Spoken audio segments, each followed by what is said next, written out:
Domaće životinje. Šta jedu i gde žive? Zdravo, mali drugari! Hajde da pričamo o jednoj životinji koja se zove magarac. Hoćemo zajedno? Magarac. Tako je. A kako se magarac čuje? Hajde da poslušamo. Magarac je izuzetno snažna i uporna životinja. Oni liče na manje konje, ali su obično sivkaste ili brown boje.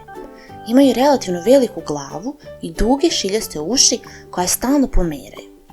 Magarac je poznat po svom karakterističnom glasnom oglašavanju koje se zove njakanje.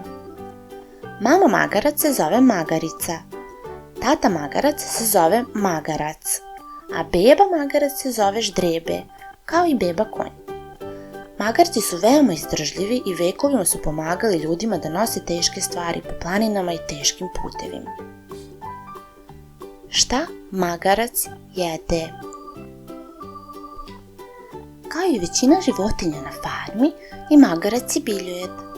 Oni nisu pretjerano izbirljivi. Jedu travu, ali se lako snalazi sa grubljom hranom kao što su grančice, suva trava ili korov. Vole i seno i ponekad im farmeri daju malo žitarica.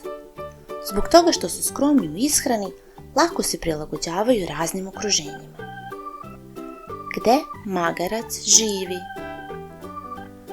Magarci su veoma izdržljivi na suvu i vruću klimu i često se mogu vidjeti na pašnjacima i strmim brdskim terenima. Slično konjima, na farmi borave u štali ili jednostavno u skloništima kada je vreme loše.